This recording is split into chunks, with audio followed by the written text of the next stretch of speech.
Hello. तर उद्या होती गुरुपौर्णिमा. त्यासाठी मी सर्वात पहिले आजच पुरण करून ठेवलं होतं. छान कुकरमध्ये शिजवून घेतलं आणि छान असं हाटून घेतलं, कारण जास्त डाळ शिजल्यामुळे मी ते हाटावंच लागलं. काही मिक्सरमध्ये मध्ये फिरवलं नाही. नंतर शिजवायला ठेवलं. त्यामध्ये मी गूळ टाकला.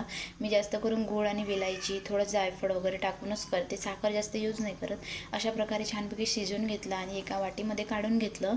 आणि त्या वाटीमध्ये आदल्या दिवशी केल्यामुळे त्यात तुळशीपत्र टाकत असते, त्यामुळे ते पुरण शिळं नाही होत. नाही तर मग तुळशीपत्रामुळे ते ताजं राहते. आणि त्यामुळे आधीच फ्रीजमध्ये सेट करायला ठेवून घेतलं. आणि उद्या होती गुरुपौर्णिमा, त्यासाठी मी आजच करून घेतलं, कारण अद्दू मला काहीच करू देत नाही. त्यासाठी मी आधीच करून ठेवते पुरण. आणि उद्या होती आमची पुरणाची आरती. पुरणाची आरती म्हटल्यावर दिवे खूप कामं आली, त्यामुळे मी आजच करून ठेवलं होतं. नंतर अशा प्रकारे छान सकाळी लवकर उठून तयारी वगैरे करून घेतली आणि आंघोळ वगैरे केली. सर्वात पहिले पूजा वगैरे केली आणि असं कुकर पण लावून घेतला.